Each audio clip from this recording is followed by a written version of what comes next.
Romains chapitre 8.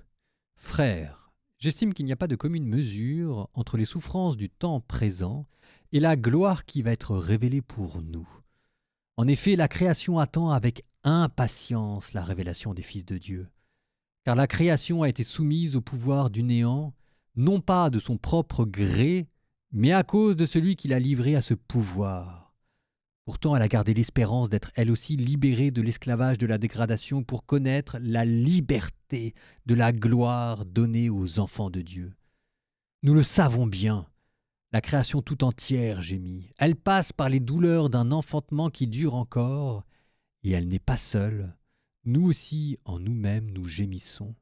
Nous avons commencé à recevoir l'Esprit Saint, mais nous attendons notre adoption et la rédemption de notre corps.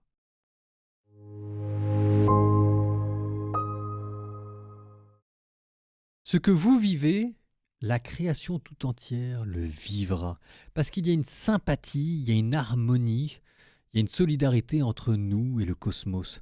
Nous sommes à la fois un microcosme et un macrocosme.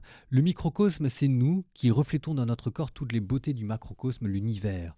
Donc ce que nous vivons, l'univers le connaîtra aussi.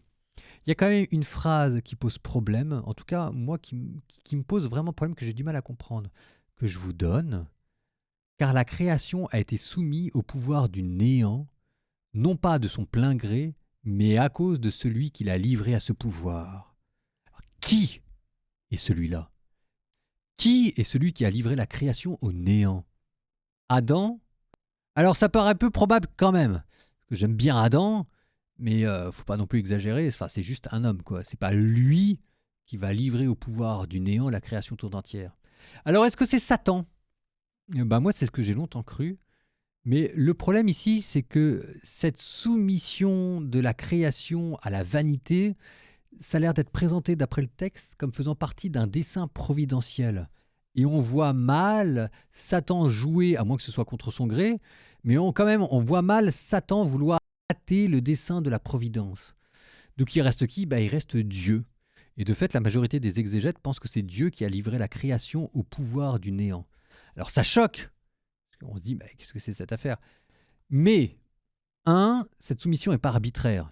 Elle est accompagnée d'une promesse, c'est ce que vous dit le texte, pourtant elle a gardé l'espérance. Et en fait, c'est d'ailleurs pour ça qu'on dit que c'est Dieu, parce qu'il n'y a que Dieu qui peut à la fois soumettre et garantir une espérance. Alors maintenant, pour bien comprendre, ça veut dire quoi? Soumise au néant. Soumise en néant, ça ne veut pas dire l'anéantissement, ça veut dire la fragilité, la précarité, l'instabilité. C'est ce que dit le Qoélette, Vanité des vanités. Donc la création a été soumise à la maladie, à la mort, à la décomposition, aux catastrophes, à l'usure du temps. Et c'est peut-être là où on revient à Adam et Ève, parce que ça fait penser à la malédiction d'Adam et Ève. Le sol sera maudit à cause de toi. La création n'est pas coupable, mais c'est elle qui subit les conséquences du drame humain. Et donc en fait, c'est par un effet de la justice.